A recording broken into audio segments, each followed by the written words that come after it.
The gymnasium was nearly empty when Eleanor Hayes wheeled her mop bucket across the floor. The sound of the rolling wheels echoed in the cavernous space, mixing with the faint smell of sweat and cleaning chemicals. She had worked here for almost 15 years, a quiet figure in the background of the school's chaos. She never asked for much, just her paycheck, her dignity, and the hope that the students would at least have the decency to leave her out of their cruel jokes. But high schoolers, especially the ones who thrived on mocking others, often found her an easy target. She was old, bent slightly with age, her hands calloused from decades of labor. To them, she was invisible until they wanted someone to laugh at. That night the gym wasn't being used for basketball or volleyball. It had been taken over by the students themselves, a rowdy gathering buzzing with excitement. Word had spread quickly. Another underground fight was about to take place. The bleachers were filled with kids chanting and laughing, and in the center of the gym, on top of some worn mats, two boys had just finished trading punches. It wasn't sanctioned, and no adult would ever allow it, but that was the thrill of it. They called it the ring. To Eleanor, it was foolishness, but she kept her mouth shut. She just wanted to finish cleaning and go home. But the night wasn't going to let her stay invisible. Dean, a broad-shouldered linebacker with a cruel grin, spotted her first. He nudged his friends, Tyler and Mason, both equally arrogant, and they laughed as they watched her mop in the corner. Dean raised his voice so everyone could hear, his words dripping with mockery. "Hey, Grandma, you've been mopping up our sweat for years. How about you get in the ring and earn your respect?" A ripple of laughter broke out across the bleachers. Phones came up to record, their glowing screens trained on her like spotlights. Eleanor paused, her hand tightening around the mop handle, and shook her head. She wasn't about to play into their games. Without a word, she turned, pushing her bucket toward the other side of the gym. But Mason darted in front of her, his grin sharp and taunting. "Come on, don't be shy. Show us what you've got. One round, that's all." Tyler chimed in, his voice pitched higher, egging on the crowd. "Yeah, let's see if the old lady can still swing a fist." The crowd chanted louder, voices merging into a single taunt, "Janitor! Janitor!" Eleanor's lips pressed together. She had endured years of this, endured whispers behind her back, endured cruel laughter. But the sight of Dean swaggering forward, puffing out his chest like a showman, tipped something inside her. Before she could decide how to walk away, Tyler and Mason each grabbed one of her arms. Their grip wasn't violent, but it was firm enough to drag her along. Her bucket tipped, spilling water across the floor as the students roared with laughter. "Leave me alone," Eleanor muttered, her voice calm, but firm. It was the kind of voice that demanded to be heard, though none of them cared. They were too busy performing for the crowd. The boys pulled her to the center, pushing her gently onto the mat as the crowd surged closer. The laughter grew, a chorus of cruelty echoing through the gym. Dean strutted into the circle, bouncing on his toes like a boxer in the movies. He tapped his chin with his fist and bent down slightly to her height. "All right, Granny, right here. One punch. Show us you still got life in those brittle bones." His friends hooted, the students cheered, and Eleanor stood still, her breathing steady. She looked at Dean, then at the sea of laughing faces surrounding her. Their laughter blurred into a distant hum.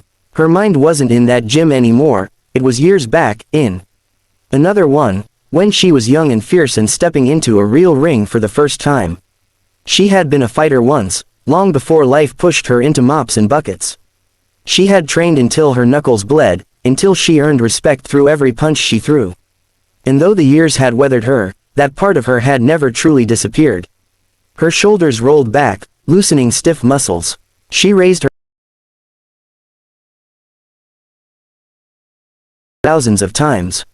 Left hand up, right hand near her cheek, knees bent just enough to move quickly. The crowd's laughter faltered, some students lowering their phones in confusion. That was no random stance. That was a fighter's stance. Dean's smirk wavered for a second before he forced it back. "Oh, so you think you're tough, huh?" he sneered, trying to mask the unease flickering across his face. Eleanor didn't respond. She just kept her eyes locked on him, her fist steady, her weight shifting subtly from heel to toe. For the first time all night, the crowd grew quiet, sensing something they hadn't expected. The janitor they thought was weak, frail, and laughable was standing in front of their champion like she belonged there. And Dean, sweating now, though he wouldn't admit it, was about to learn a truth that would knock him flat. The silence that hung over the gym felt heavier than the roar that had filled it just moments before. Eleanor Hayes stood with her fists raised, her stance firm, her breath measured.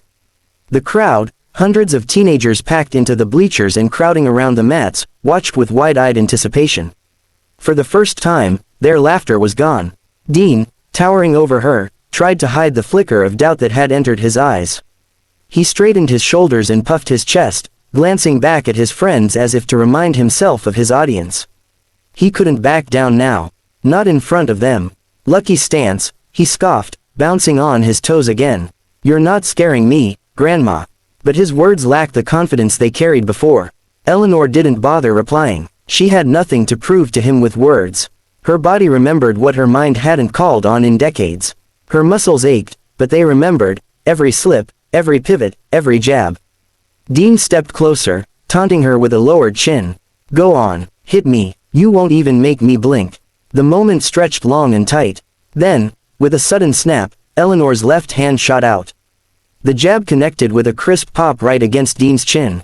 His head jerked back, his eyes going wide as he stumbled a step. Gasps erupted from the crowd, followed instantly by cheers and shouts of disbelief. "Holy hell," someone screamed from the bleachers. Phones tilted up higher, capturing every second. Dean shook his head quickly, trying to regain composure, but the flush of embarrassment spread across his face. He had underestimated her, and everyone had seen it. "You think that was something?"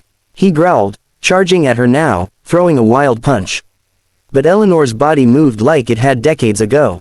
She pivoted neatly to the side, her shoes squeaking against the mat, her shoulders slipping just out of his reach. His fist sliced through empty air, leaving him exposed. Another jab cracked against his nose before he could recover. This one drew blood. Red streamed instantly down his lip as he staggered, clutching his face. The gym erupted into chaos. Some screamed, some laughed, others shouted her name. Mason and Tyler's mouths hung open as they stood frozen, not daring to step in. Dean blinked, furious now, his pride wounded deeper than his face. You're dead," he spat, blood staining his teeth. He lunged recklessly, throwing another heavy swing, but Eleanor wasn't intimidated. She stepped inside the arc of his punch, close enough that his size and power meant nothing, and with a clean twist of her hips, she drove her right fist into his jaw. The impact echoed like a thunderclap in the gym. Dean's eyes rolled back, and his massive frame crumpled to the mat in a heap. Silence swept across the crowd, sudden and absolute. A moment of disbelief lingered in the air before the bleachers erupted in wild screams. Students jumped up, shouting at the top of their lungs. Some laughed hysterically, others clapped, others recorded themselves screaming into their phones about what they had just witnessed. Dean, the undefeated bully of the school, lay knocked out cold by the 68-year-old janitor. Eleanor straightened, lowering her fist slowly. Her chest rose and fell with deep breaths, but she looked calm, almost serene. She didn't smile, didn't raise her arms in triumph. She simply turned her head toward her mop, lying discarded on the floor where Dean had thrown it earlier.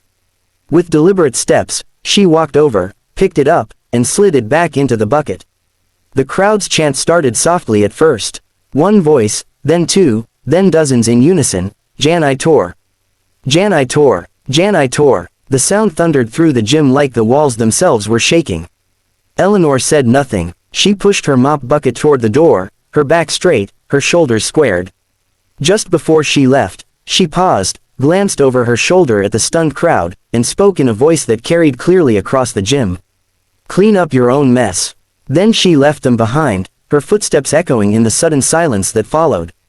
Tyler and Mason rushed to Dean's side, panic finally breaking through their bravado. Dean, wake up," they shouted, slapping his cheeks until he groaned and rolled over, dazed and humiliated. His swollen nose and bloodied lip told the story clearer than any words could. By the time Eleanor had walked out into the night air, the legend had already taken root. Students crowded together, sharing clips from their phones, replaying the knockout again and again with shrieks of disbelief. The woman they had once mocked as invisible, frail, and beneath them had proven herself in one punch. By Monday morning, the story had spread through the entire school like wildfire. Videos circulated in group chats, and whispers followed Eleanor down every hallway. But this time, there was no laughter. No cruel jokes, only awe and respect. Students stepped out of her way as she pushed her mop bucket down the hall, and some even nodded at her with quiet reverence. Eleanor never mentioned it again. She went about her work as she always had, mopping the floors, scrubbing the lockers, tidying the gym. But behind her calm expression was the faintest smile, one that appeared every time she remembered the look on Dean's face just before he hit the floor. One punch had been enough to change everything.